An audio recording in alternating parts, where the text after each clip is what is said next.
I can't say, but thank you to Ronnie for that amazing song. It's just one of the best. I can't. How do you feel about that, Lou? I mean, aside from the fact that I'm not Leo, it sounded great. He didn't care, so he put you Leo because it's Halloween. Which I mean, I hey, just got love to be it. we all get to be somebody different on Halloween, right? So why not Leo? 100%. I agree. I love it. I cannot say thank you enough to Ronnie. He really he's amazing and he does beautiful AI stuff. You need to hit him, guys, and you know ask him to do a lot of stuff for you. That's pretty cool. So, welcome to episode 55 of the Game Changers. And tomorrow is Halloween. So, happy Halloween for everyone. I hope you enjoy it. I'm in my Halloween costume today as a little cat. I'm not going to scratch anyone, but never know. I'm your host, Carla, tonight, and I have a fantastic episode lined up for you. I'm honored to feature Lou Bronson for tonight. He brings a wealth of knowledge and experience that I'm sure you will find enlightening.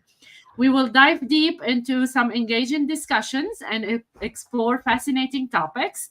Stay tuned for an insightful and entertaining show.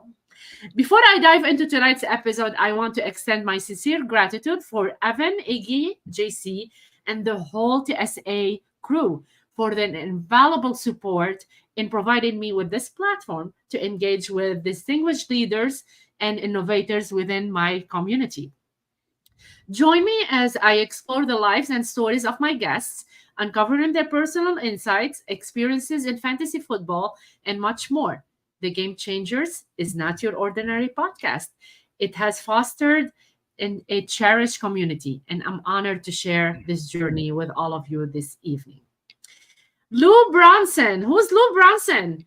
He is a seasoned fantasy football analyst and writer for Draft Buddy, a leading resource for fantasy football enthusiasts. With a deep passion for the game and a keen analytical mind, Lou has become a trusted voice in the fantasy football community. His expertise spans player rankings, weekly matchups, and strategic advice, helping fans navigate the complexities of the fantasy football season.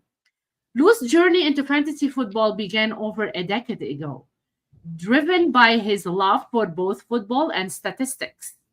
Over the years, he has sharpened his skills, becoming proficient and identifying breakout players and potential busts.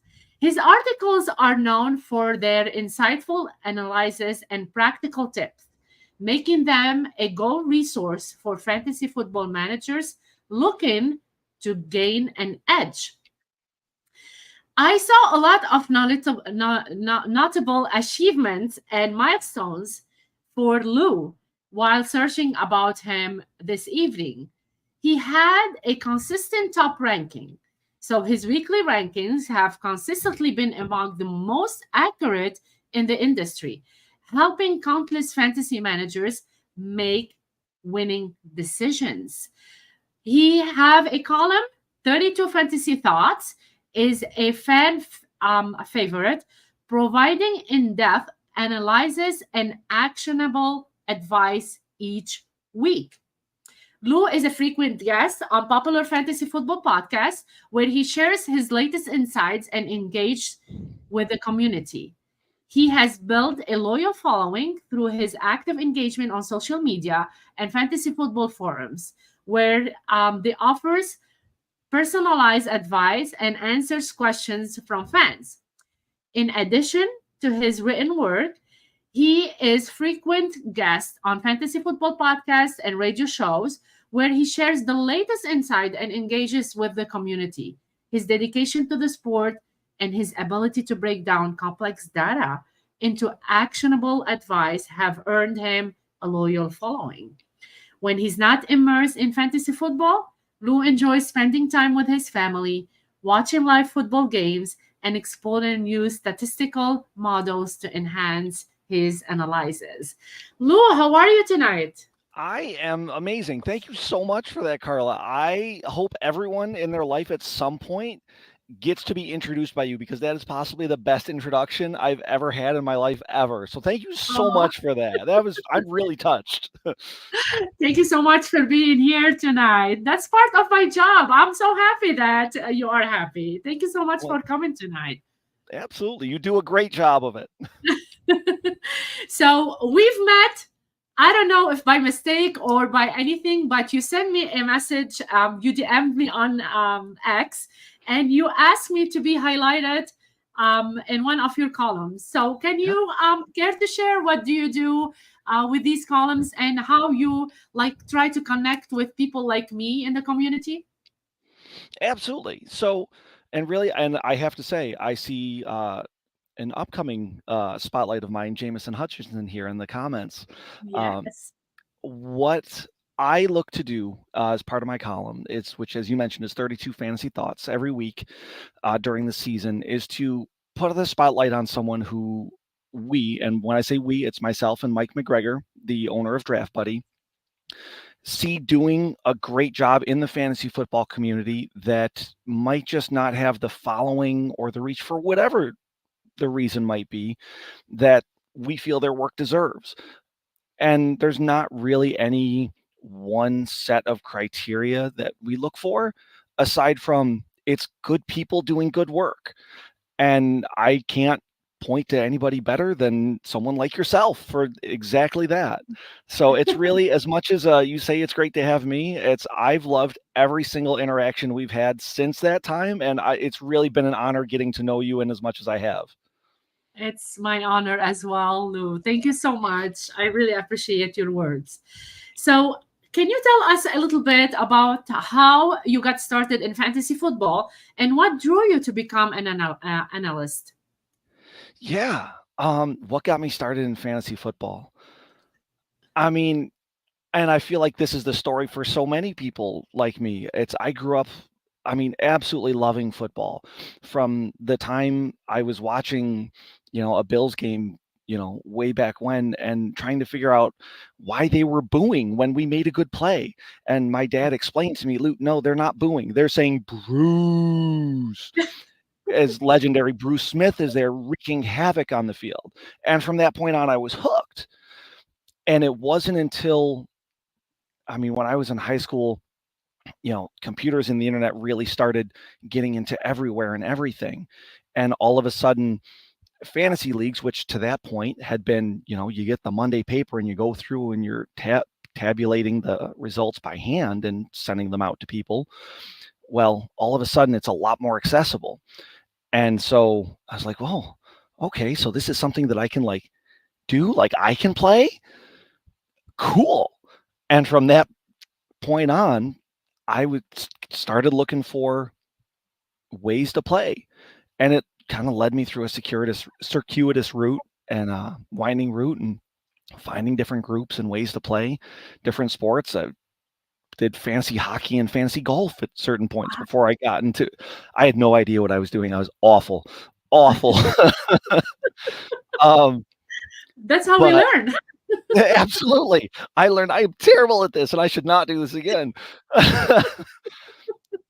um, but luckily, I found a really good group of guys later on to play fantasy football with. And it's been over the years, guys will come and go because of, whatever reason, life happens. Yes. Uh, but it's been the same core group of about 10 guys in a 12-person league for almost 2 full decades now. Um, and it's been wonderful, even though that they will give me crap and I will give them crap as much as humanly possible, as all good fantasy leagues do.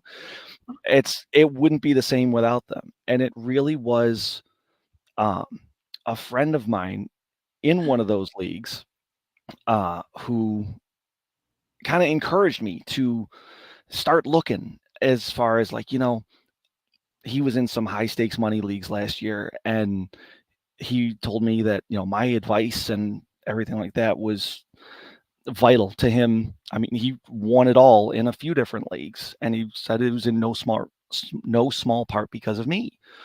And without getting too big for my britches or anything, I was like, well, you know what? He's one of the smartest fantasy players I know, and if he thinks that highly of me, maybe this is something that I can take and help more people with. Started looking around, and I mean, X can be a awful place a lot of times, but I happen to notice Draft Buddy's tweet looking for a writer and looking for someone to help update daily news types things. So I reached out, and Mike and I connected um, about 6 months ago now, and it's been onwards and upwards ever since. That's amazing. That's amazing. So your weekly rankings are highly regarded in the fantasy community. Can you walk us through your process for creating these rankings? Absolutely. It is a highly scientific process. Really, it's just a starting point. What I do is there's a starting point where we just bring in rankings. Um, and then from there, I play a giant game of Would You Rather. I don't know if you're familiar with that, but it's like, would you rather fight 100 mouse-sized kangaroos or one Oh, kangaroo-sized mouse? That sort of thing. And it's just all those sorts of decisions. That's just one example.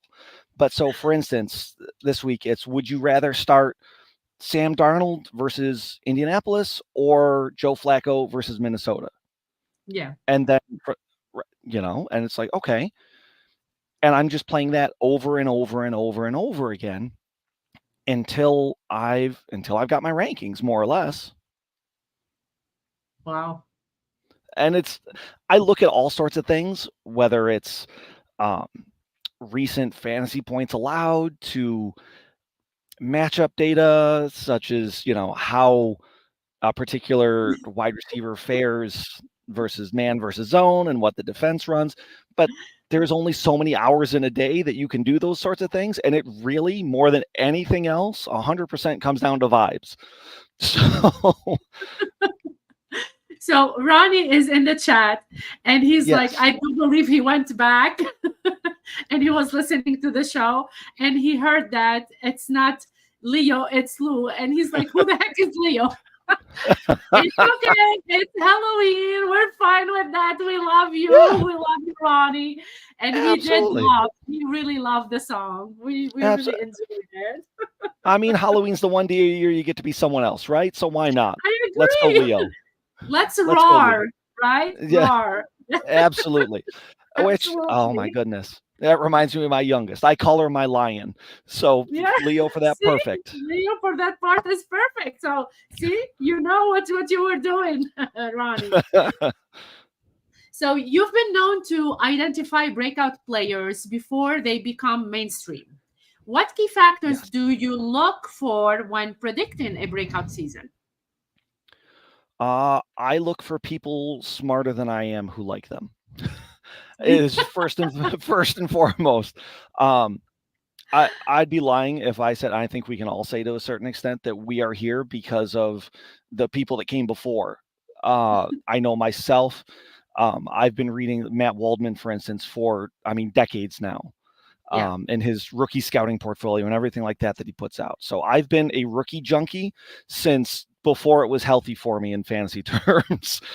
um, so depending on people like Matt's work, um, other fantasy analysts out there that have the bandwidth to do this, that have the research departments behind them that aren't just running on vibes like someone like me is, um, and then combining that with what I might know about them outside of that, whether it's because I've scouted them personally or I've talked to other people who have, um, and put that up against opportunities that I see, whether in some cases, uh, like with the Rams, for instance, we know that they're a great culture. They prepare young players really, really well. So, um, if there's a guy that you like that lands there, maybe he's blocked by Puka Nacua and Cooper Cup, but if and when he gets an opportunity, they're going to be ready to get it and hit the ground running. So there's that, it's obviously a very inexact science or we'd all be millionaires. I know. But it's really what it is identifying the players that you like and why, and then just kind of taking some, I don't want to call it educated bets, but, you know, educated guesses. Yes, I agree. I mean, in fantasy football, everything is a guess. You never know what's gonna happen next. If there's an injury, if there's something that happened that day, they're sick or they're not even playing. So it's just a guess, which is it's just a game. Thank you, Cindy. So, what are some common mistakes you see fantasy managers make, and how can they avoid them? Not not understanding how roster construction works within their league settings. And that's a kind of a weird nebulous statement. So let me kind of hone down and be a little more specific. So Yeah. um, a lot of questions that I get are about, oh, should I cut player X for player Y? How should I go forward? Should I make this trade? What should I'm 2-4. What can I do to turn my season around? Yeah. And so much of that starts with, okay, let me see your roster. What are you working with? Is it just bad luck? If your second and third round pick been injured for the first 4 weeks of the season and that's why you've lost and are now coming back healthy, and yeah, you're good. Just kind of ride it out and what happens happens. Or are you trying to fit a square peg into a round hole here? And one of the most common mistakes I see people making, and granted, this is not universal because every league is different and you know your league best, but rostering more quarterbacks than they need to and more defenses or kickers than they need to. I'm not going to say 100% of the time because there's always those fringe cases where, yeah, it does make sense. But probably 90 to 95% of the time, those are so much better used on that running back who is an injury or a bad practice away from all of a sudden seeing it. I don't want to say starters touches, but being startable in your flex. Yeah. That tight end who just needs to catch the coach's favor before all of a sudden he's startable as a tight end. And granted, they've been better lately, thank goodness.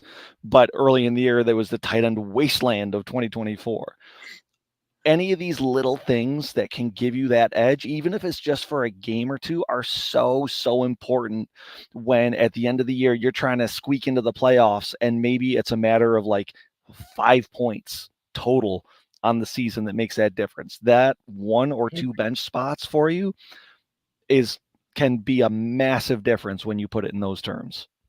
Yeah, I agree 100%. And I see it. I see a lot of people, I think they use heart more than use their mind into placing their players. And this is when they're stuck and they cannot move forward in their picks. So, can you tell me what has been one of your most memorable moments or achievements in your fantasy football career? In my fantasy football career, oh boy. This is going to sound weird. I don't think it's happened yet. Yeah. And that doesn't mean that I haven't appreciated all the moments that have gotten me here, whether it's, as And an analyst, as a writer, as a player. I mean, I've won championship. I mean, we've all won championships, right? yes, I've won championships. I've won my home league championship, which that is the one that matters more than anything. And don't let anybody tell you otherwise. It is the home league that matters. um, and I've had, like I said, my buddy that told me that I'm the reason that he won. All those things are great. But I really get so much out of helping other people, not necessarily make decisions, but feel good about their teams, whatever it is. Because ultimately it's their team. I can't run your team for you, make your decisions for you. agree. But being able to say, okay, here's how I see it, here's what I think. And I mean, these two players, yeah, they're basically equal. So it's a game, go with your gut, but I've got them in the same tier and make the decision in Godspeed, and being able to help those people have fun. that it does so much for me. I love being able to do that. That's amazing, Lou. That's really amazing. So that's part of your achievement, which is really great to see. So we've met on social media, and Yes. you've been very active on social media and forums. How important is community engagement to you, and how does it influence your work? Oh man, I mean, uh, a community is everything. I agree. Whether we're talking online in real life, you know, whatever context you want to put it in, community is everything. Um, I again, none of us would be here without the help of other people, whether it's whoever gave you your first chance when you didn't know anything or have any reason to get that chance. Yeah. Someone took that chance on you, and that's I will forever, no matter where I go or what I do in my career, I will be forever indebted to Mike because of that. Um, and Nice. and quite honestly, you as well. I can't thank you enough for having me on. I mean, I've been I'm since we honored. connected, I've been keeping up with the people that you've been having on, and I won't lie, I've been a little intimidated seeing some of these guests. Like, I'm going to be on the same stage that these people were on. What am I doing here? You're amazing, Lou. Trust me. I Well, know thank you. that. Yeah, you are. You are. You are one of the great people I've met too. So that's amazing. Well, thank you all so much. Yeah. See, Lou, you rock. See, and I'll get into Greg. So you said that you have everything you to thank Mike for you. I have Yes, everything to thank Greg at first for me because he awesome, put me into this. awesome. Well, thank you, And Greg, today I because have, you're the reason yeah, that she and I could connect. right. And this is my 55th, episode tonight. That's really Incredible. like I never knew I had it in me, and this is what I'm doing right now. So Greg is asking, do you want to continue the question we were saying about social media? Do you want to Oh, add and so, something else? and yeah, for social media, it's really, anything you put on online is forever, right? So I agree. whatever you put out there, make sure you either are going to be able to stand by it for forever or explain why you don't. Yes, And it's 100%. we're all allowed to grow and change as we learn, and I hope you learn and cringe when we look back at who we were. That's allowable for everybody, and I will give everyone that chance. But it is a chance. Are you uh, rethinking about the picture you posted, Lou, lately? no, I'm not. As much as I look at that, I'm like, is that me? I really love it No, though. It's really thank cool. I you, really thank love it. you. It I was a really complete do. accident. It was a complete accident. It was like a Well, delay, I I think, do. for autofocus or something, and it worked out great, better than I could have done myself. Go and like Um, that picture, you guys. Everyone in the chat, you should see the picture and like it. It's really amazing. So Greg is asking, how many yes. people are in your trusted network of fantasy analysts? Oh Yeah, boy, analysts. Thank you, asking me JC. to put a number on it. Yeah. Uh, I would have to say there's probably I don't know that the limit exists because I feel like I'm finding someone new every day that has good input Nice. somehow. Um, I love but that. I'd have to say somewhere in the neighborhood of 30 right now, as far as these are people that I'll regularly their work is something that I'll regularly go to pull um, information out of, and from there figure out, okay, how do I feel about them? What do I think about them as far as fantasy prospects? Um, in today's day and age, it can kind of go a bit more past fantasy prospects as well when, we have to consider things like suspensions for bad behavior and what have you. So So um it's Greg wants to know even approximately like how many. yeah, it's really it's a guess. I'd have to say probably around 30. Um, Okay. but that's, I mean, that's a guess. It's honestly, it's probably a lot more than that, and I just don't realize it because it's not something I would necessarily someone I would go to every day, but anytime I do see work that they post, I'm getting something out of it.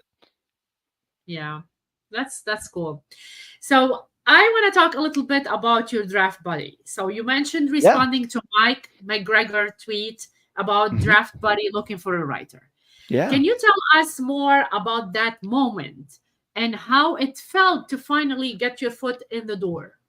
Oh boy. Um, how did it feel in that moment? I the moment's still kind of ongoing, as weird as that sounds. Like, I Yeah, feel like I'm gonna no, wake up tomorrow, and at any point, Mike's gonna look at me like, "Yeah, you're actually terrible at this, and it's time to go." And this is not an indictment on Mike at all. This is I know. entirely me and my issues. Just to be perfectly clear, Mike has been nothing but an amazing coach and mentor, and it absolutely everything that I could want. This is not a reflection on Mike. This is me. I know.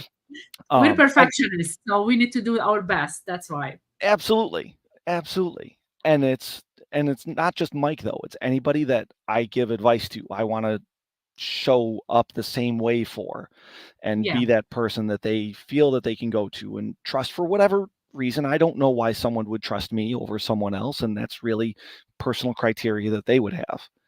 yeah. But the fact that people do, I mean that honestly I feel really lucky every day that people trust me to do this. You're trustworthy and you're good in what you do. That's why they trust you. Well, so far. Yeah, no, that's why they trust you. And so I'm like, I trusted you. I gave you my name and I sent you the message after you DM'd me. That's very So you're true. trustworthy. That's very true. Why is this guy messaging me out of nowhere on X? I don't understand. And I love it. I can't wait to read, about Jameson, about, everybody that you're gonna bring and highlight in your column. That's gonna be really amazing. You're bringing the community together, which is great, Lou. I love it. So what's your experience has been like so far with Draft Buddy, and what have you learned in these initial months? What's my experience been like? It's really, and this is nothing new to me necessarily because I've played fantasy sports for so long, but that it never stops. Like Yeah. you finish, okay, I finish up this week's newsletter, and what am I doing about 20 minutes after it goes live? And I've, all right, let's start working on next week's and start going in, whether it's going through the setup, figuring out, okay, who am I going to reach out to and write about? What angles am I going to start looking at as far as which teams? Um, to say nothing about just staying on top of the news that seems to come out every single day. You know, last week T. Higgins, just absolutely fine. Then all of a sudden Friday he's not, and now it could be a multiple week thing. What is happening? Those sorts of things just over and over and over again. Yeah. Um, so I don't know that I would say I've learned it, but I definitely feel it a lot more acutely than I have when I was just a player. Um, Yeah. It's different. a- and then as a writer, um, SEO is everything. Is Yes. the is the biggest thing that I've learned, and that there is there is a big part of me in my soul that hates it with a passion, but I understand it's necessary to pay the bills, so I so I lean in. So Greg was saying that, like we were talking about how you have self-doubt and fear. So he was saying the same, that excitement tinged with fear and self-doubt at the beginning, and after 6 months, like you are right now, he had confidence took over. So hopefully, you will know that that's what you want to do for your future, and confidence will take over anytime. And I'm sure that you're one of the best, so it's gonna happen definitely. Well, many um thanks, and thank you, Greg. yeah, You mentioned jokingly responding to the tweet. How would you Yes, I did. describe your writing style? And how do you think it resonates with your audience? Oh, I can tell you're a teacher, and it's I love it. I love it. That's one of the reasons I initially reached out to you. I'm the son of teachers, so Yes, having that and recognizing that in you and so much in your interview style, it's like, oh, okay, I can do this again. um, hey, leave it. That's my pup over here. So, um, I love your sorry. pop. Do you mind repeating the question? I guess Of I course, lost it of with course. So, yeah, we can see your pop later too. So, you mentioned jokingly responding to the tweet, yes. which is true. Hmm. How would you describe your writing style?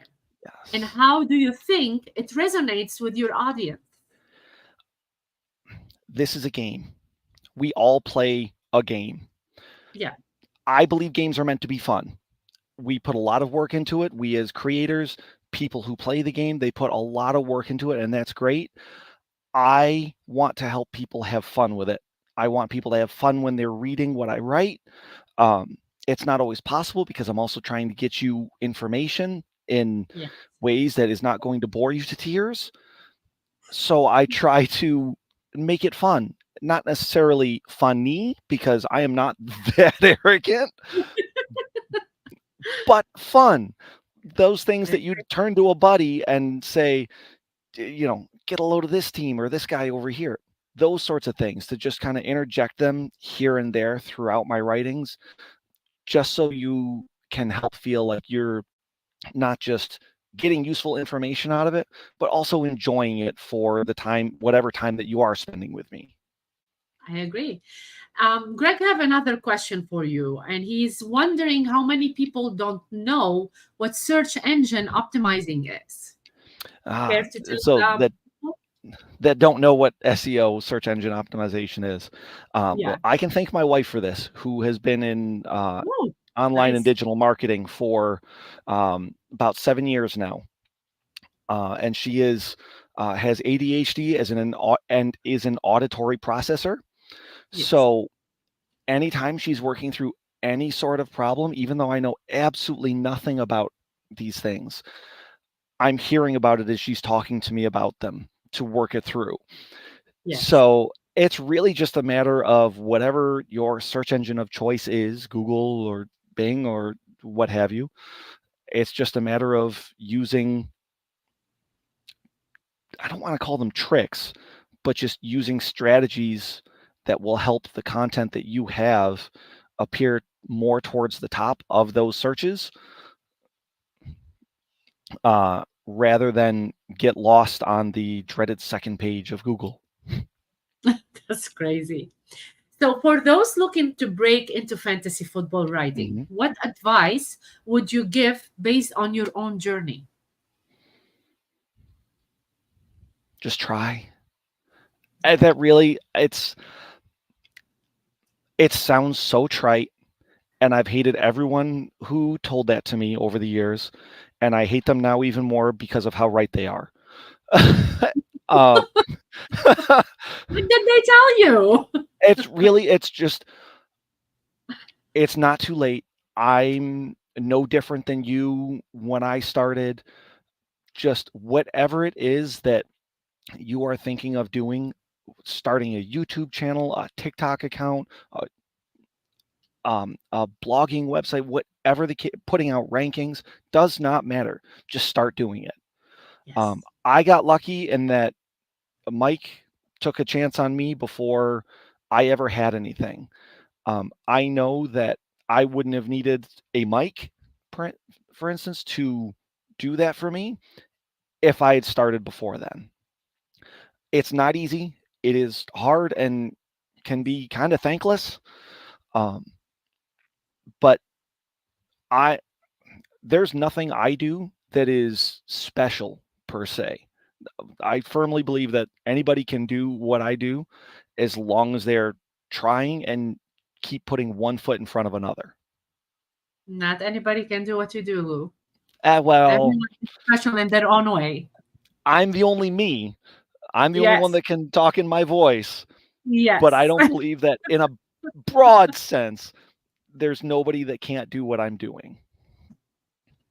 That's amazing. So I know that you have a story that you're gonna tell us, especially that you are traveling from a place to another and you went to the 48 states. Yes. So, what do you want to tell us about that? I'm so intrigued and so interested in knowing more. Sure. So Carla and I were chatting before we came on here, and she'd asked me about starting and how I enjoyed it and how I liked it and everything like that. And I asked her, I was like, "Do we want to kind of hold this because it is a little bit of a story?" So um, back in 2018ish at this point, um, I'm working a corporate job and my wife is starting on her entrepreneurial business, and she gets this idea in her head to move out of our apartment with our kids and move into an RV and travel around the U.S. Crazy. I wanted nothing to do with it, absolutely nothing to do with it.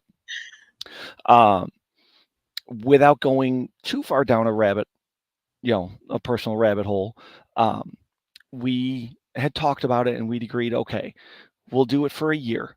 We'll get through. The plan was to get through all 48 states in a year. Um, and we had our plan set up and everything like that. I'm like, okay, all right, yeah, Wow. let's go. Let's do this.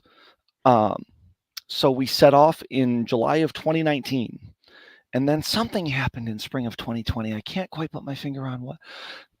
When the Something. world caught right, the world caught fire and everything changed. Right, as far as what we know about life here in America, um, Yeah. and that was from that point on, life changed for us quite a bit. In the first 7 months, we'd gone through 33 states, made memories in 33 different states, which is so fast and so ridiculous. I would never ever want to do that again. um, but yeah, so initially I didn't want to do it. I would say even to this day, I definitely like it the least. um, Yes.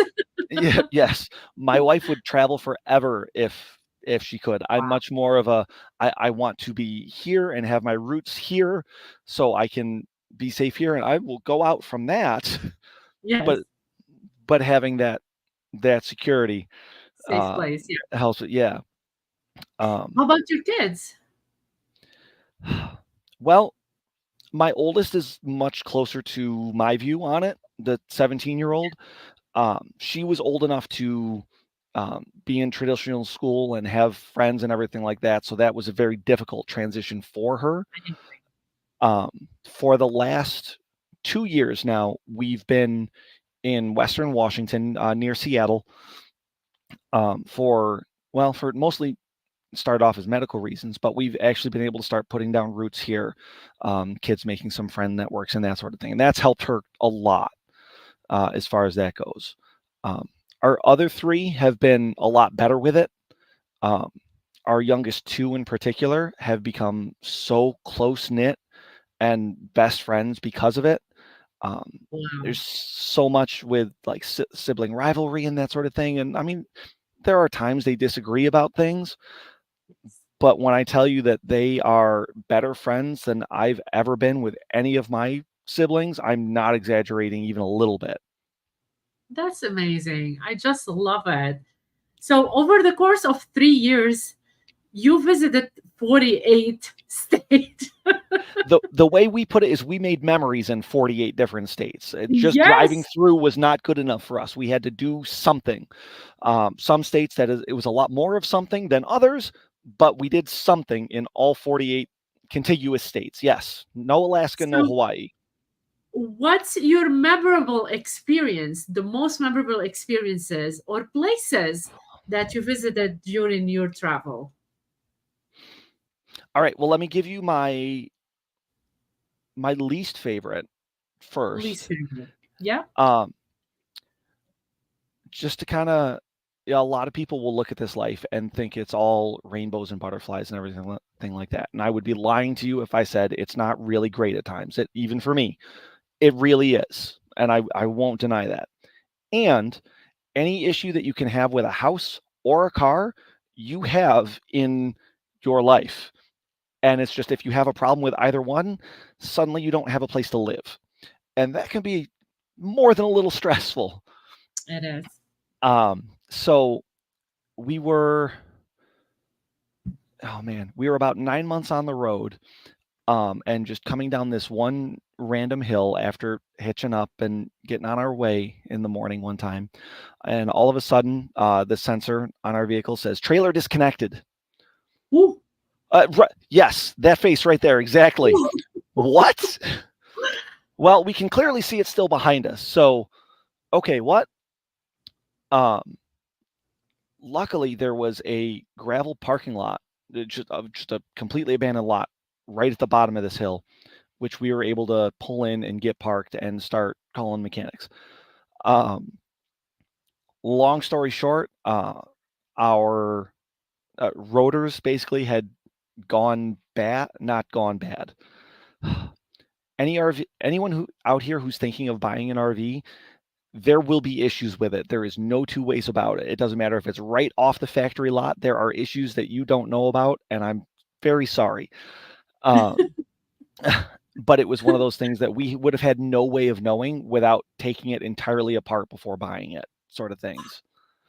And it had eaten through the brake lines completely. So it wasn't registering the trailer is connected, but thankfully it was still there, but had to replace a whole axle and the brakes on one of those axles and everything like that.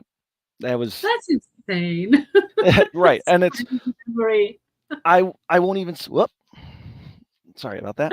Um, I won't even say that's the only time it happened, just that was the first time.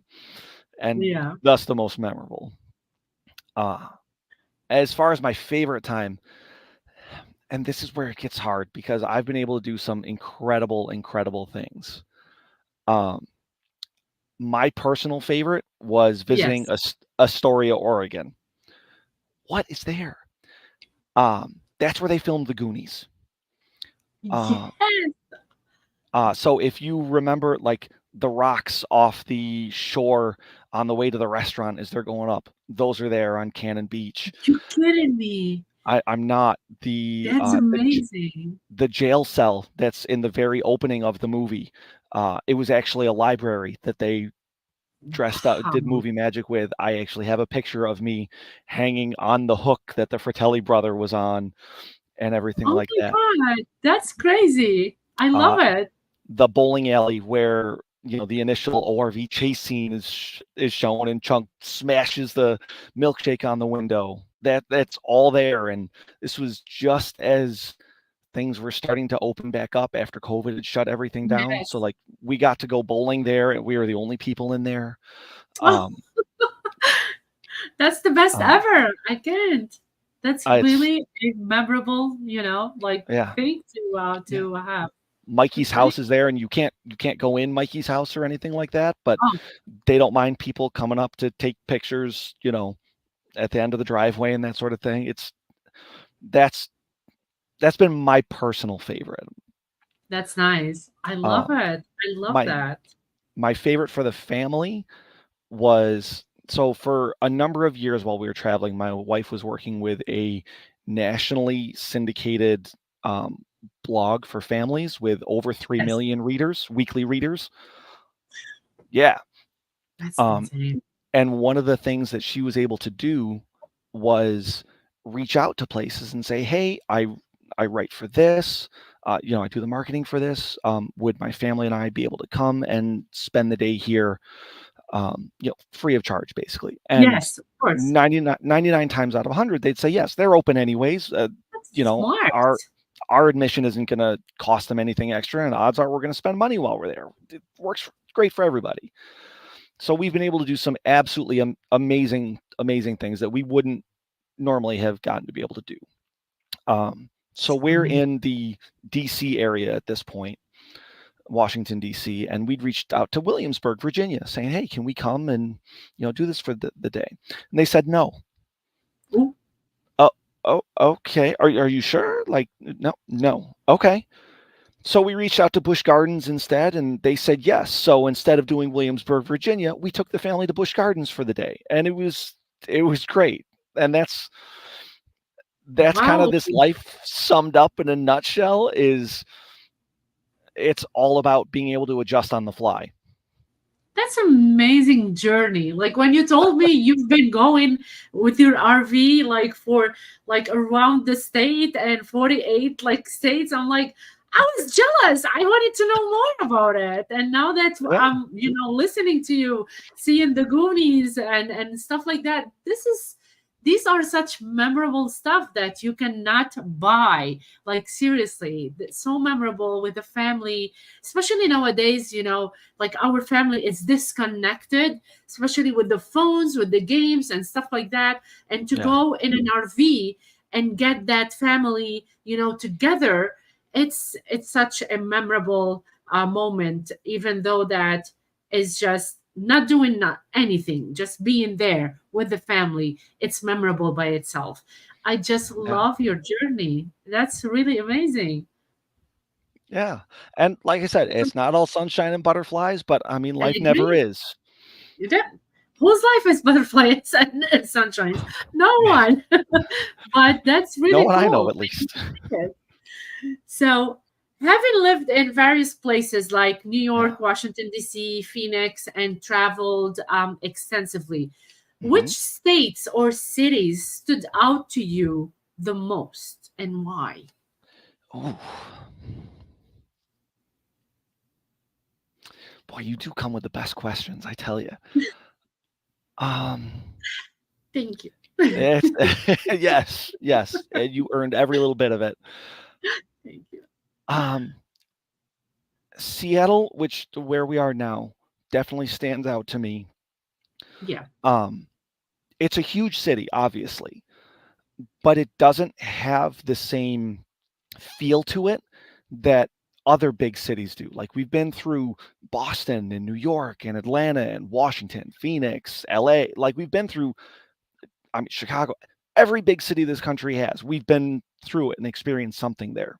I wish I knew before so you can stop in Connecticut. Oh, I we did stop in Connecticut and loved it and Yes. all these things. Um, Seattle just has a completely different energy than Yeah. any other city has. I am by nature a very anxious person.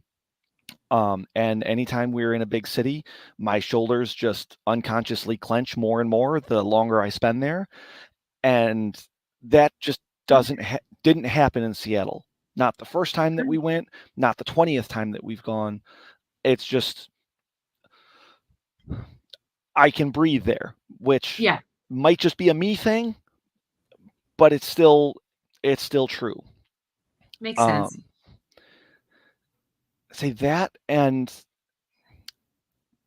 I think I'd say probably Memphis as the other one, simply because I personally had never really experienced the American South really at all.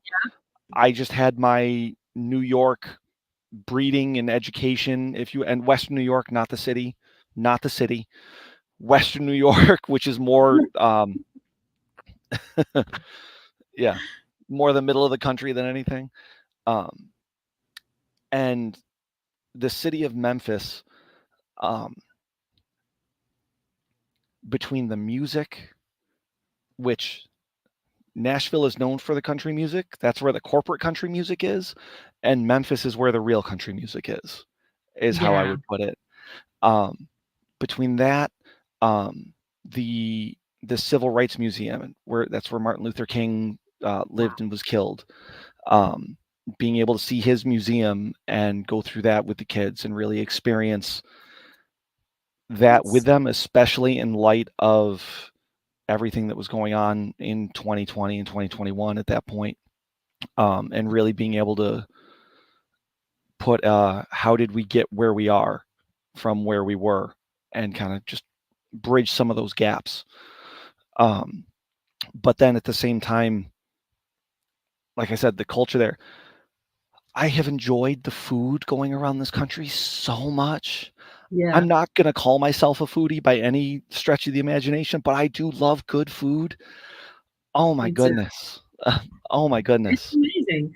So talking about Memphis, did you ever Yes. I love there's a song for Mark Cohen, Walking in Memphis. Not Did you ever walking. hear that? It's I been one of love my it. favorites since forever. Me too. I love the song a lot. Yeah. Doug always like put songs for me, and I enjoy it. And now you're talking about Memphis, and I'm like, oh yeah, I remember this. Yep. This is an amazing song. Um, so Mel is asking, did you go Yeah. to Green Bay? No, didn't go to Green Bay. Um, Partly because of, okay, so COVID shut everything down, right? And Yes. we stopped.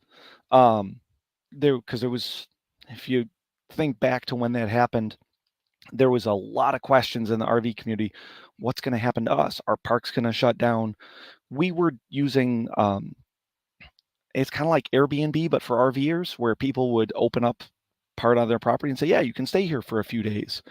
Yeah. Are people still going to allow that? In either direction, I understand if people didn't feel Yeah. safe. We understood that. So somebody opened up their property to us, said, you can stay here as long as you want, kind of help us out with whatever, which was great. And we were there for about 5 months. Well, when we got started back up again, we got into what's called the Thousand Trails, which they're all over the US. They have parks as part of their system and that sort of thing. And there's just not throughout the Midwest. Yeah. Um, and that's not through anyone's fault or anything like that. It just makes going through there a lot harder. Yeah. So the short version is no, never been to Green Bay. Would love to someday, just as a football fan. That's one of those just destination places that I would absolutely Yeah. love to experience at some point. But that's a someday thing for me. So as a huge Bills fan, how Yes. did you keep up with the team while on the road? And do you have any favorite Bills related memories from your travels? Oh goodness. Favorite. So, okay, you're a Kansas City fan, obviously, Yes. which we talked about. Do I have any favorite Bills memories from our travels? I'm Yeah. going to have to say no, simply because Patrick Mahomes has been playing the entire time that we've been traveling. And that's as simple as it is. So, um, I don't know if you're familiar with the musical Damn Yankees, Yeah. um, I but heard of it. that's but that's very much how I feel as a Bills fan when it comes to Kansas City. I Um, know. I'm sorry. I'm sorry. you have no reason to be sorry. Enjoy it because so few people get to. Um, This is our third year, hopefully. Fingers crossed. 3 years in a row. We never know. by all means, cross your fingers. I will Yes. refrain. Yes. um, So, yeah. so as far as being able to keep up with things, Yes. I mean, the internet's an amazing, scary, but amazing place. Yes. I agree. Um, and luckily, technology has helped a lot. Um, it's not just like a mobile hotspot anymore that's needed to get internet, which when we started out, that's basically what it was. Um, but now, I mean, carriers like T-Mobile and Verizon and that sort of thing, they have actual in-home internet that's based off of their cell towers and that sort of thing. Well, for us, what that looks like is anywhere where it gets cell reception, we have, I mean, really good internet. For a while, we tried other things like Starlink, and it didn't work for our family because we'd get throttled so hard based on where we are. Yes.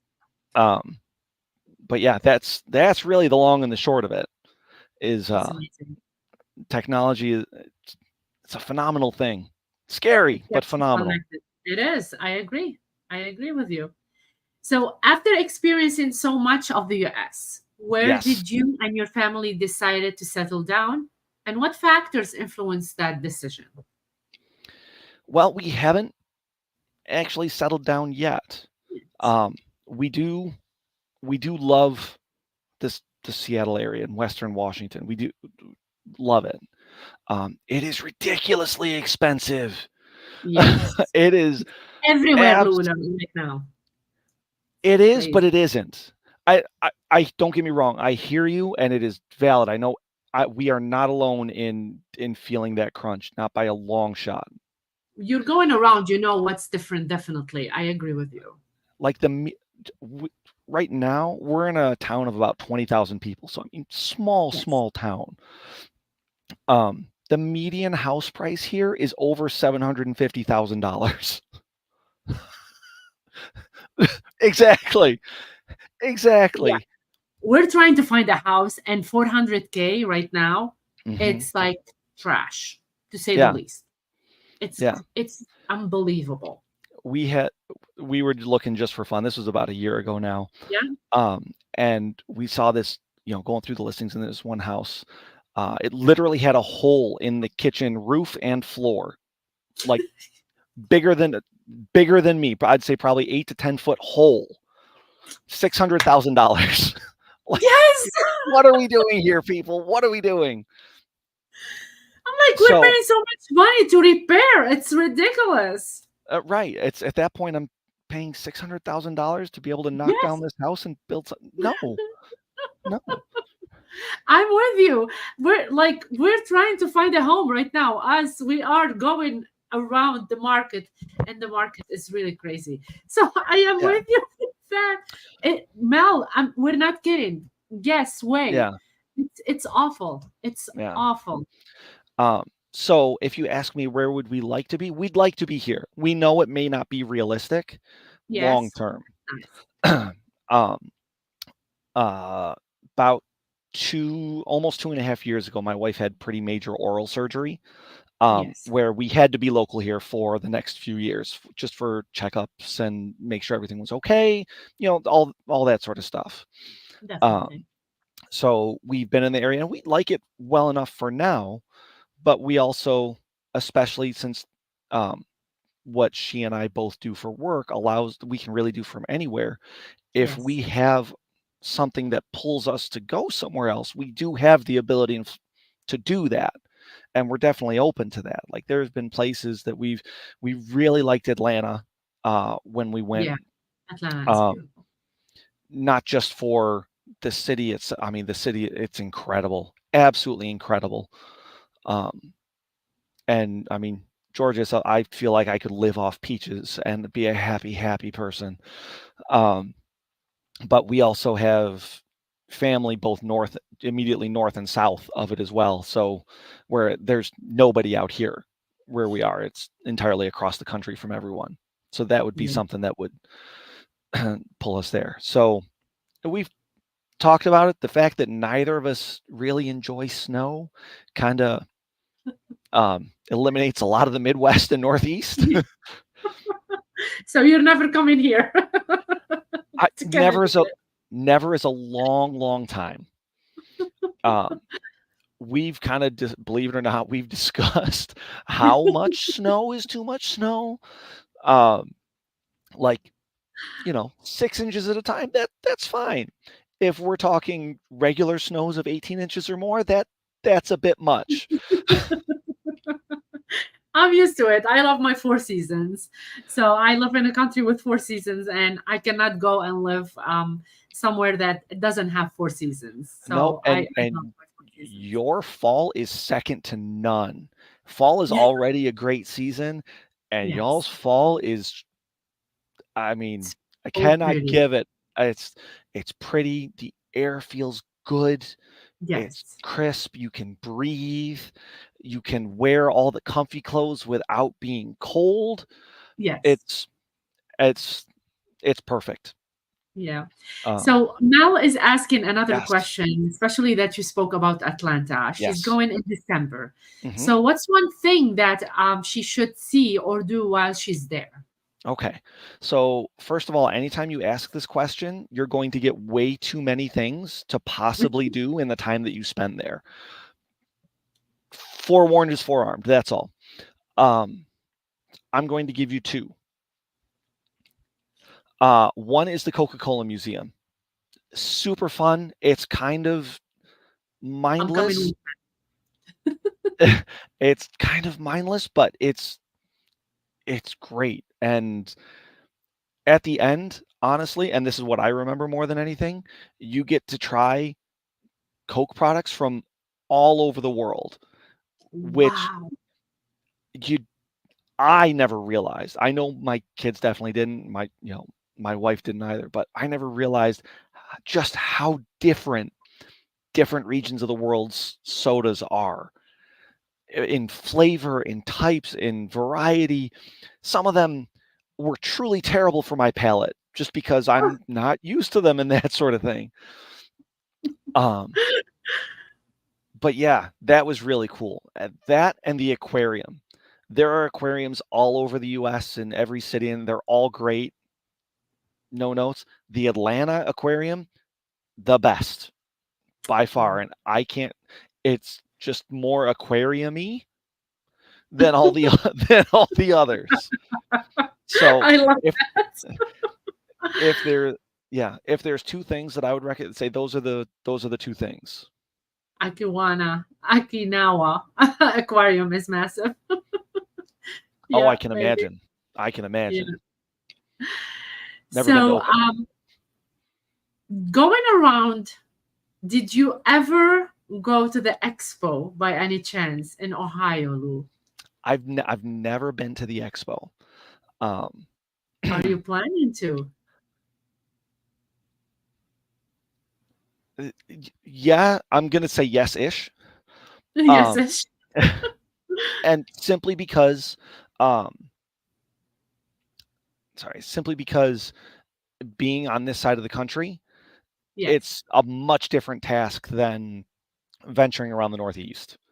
Um, if we still lived in New York, for instance, or even Connecticut, that sort of thing, be like, all right, yeah, we'll drive over, it'll be fine. That sort of thing. We'll make it a day trip, it'll be fine. It is not a day trip coming from here. I Um, agree. so just it's not an insignificant expense based on where we are and just for where we are in our life. Yes. So That that's great. so I would yes, I love would love to, to and I have this will be experience. there at some point, Yeah. but it more things need to go right first. Let me put it that way. I, you will have a great experience. You will see a lot of fantastic people when you go to the expo. I would love if you can make it one time. Hopefully when I'm there. Yes. What are some of the biggest lessons you learned from your travels that you apply to your life and work today? Oh boy. Um,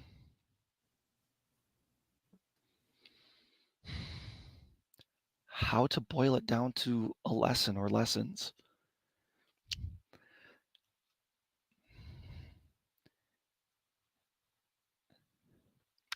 I do There's not believe a like seeing different people from different like states, maybe cultural and stuff like that. So what did you learn from all of oh, this? there's not a single thing that wasn't dramatically different from anything that I'd ever learned. We're in New Orleans staying with a very kind family whose parents spoke oh goodness. I'm blanking on the language now. I couldn't I know. understand one yo, you know. If you know, by all means jump in because I'm drawing a blank right now. I couldn't So some understand. yeah, you can understand some people from other countries or something, their language. It's not even Um, other countries. These are people that live in New Orleans, and it's just such a oh, different culture that I could only understand maybe one out of three words that they said. The fact sometimes that it's kind of like slang or I do believe the dialect. It's different. Their Yes. dialect can be Oh, different. absolutely. Yeah, Absolutely. And I'm blanking on the actual name for it. Um, but it really comes down to everyone is trying their best to get through life as best they can. I agree. And that looks like different things for different people. And, obviously we do have our very significant and important differences in many cases.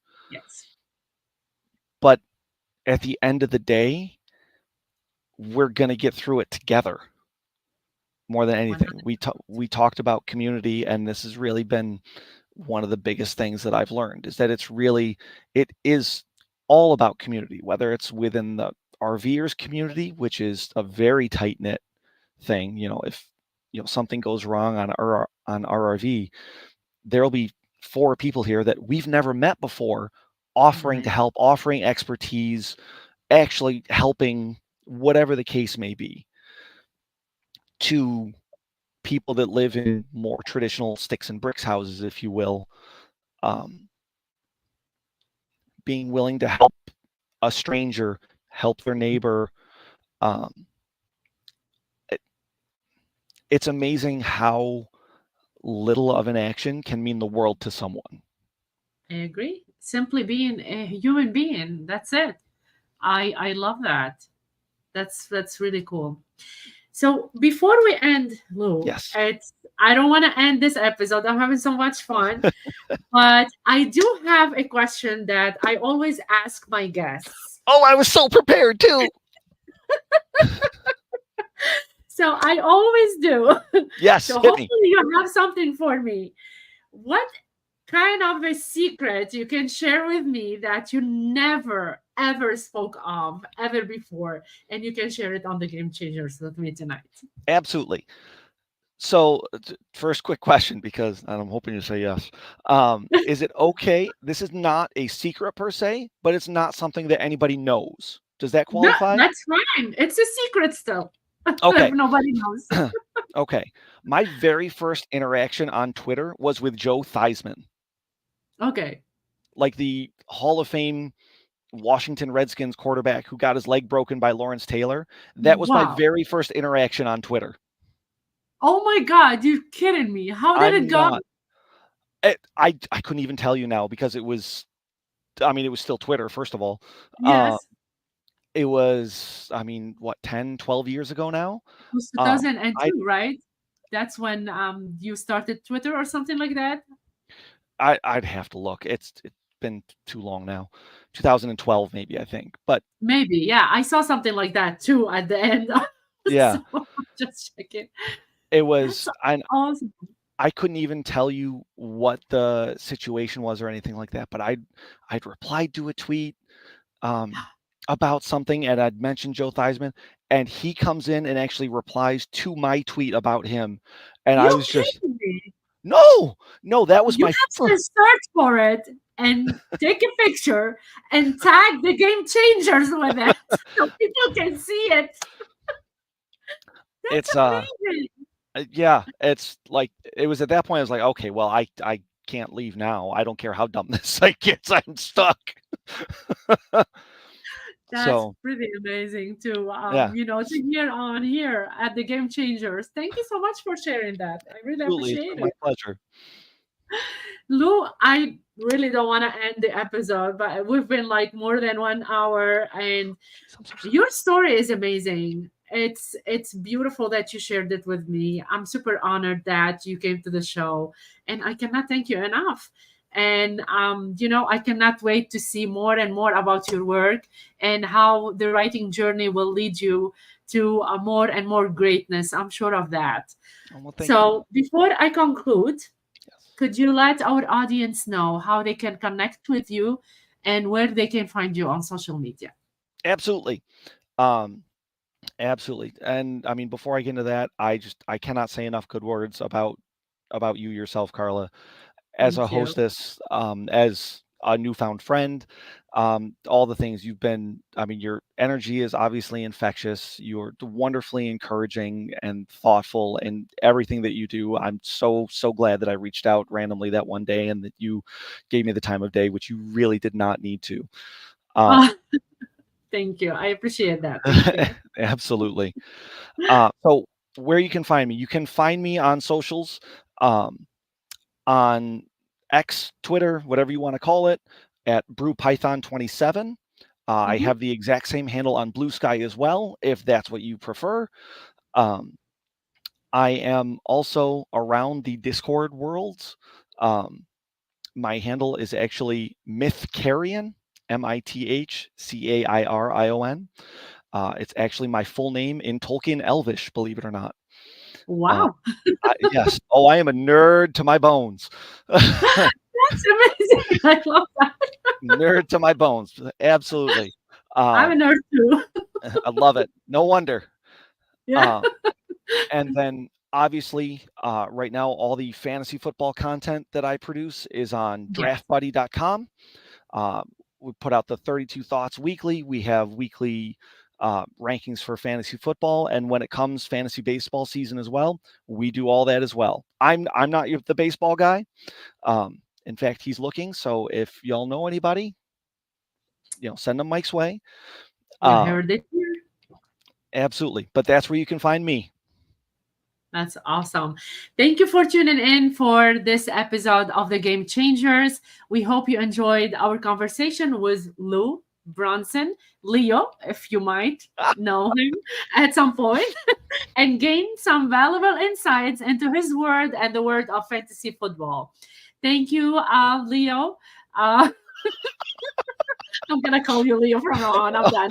Oh no. For sharing your experience, life lessons, and wisdom with us. We appreciate you.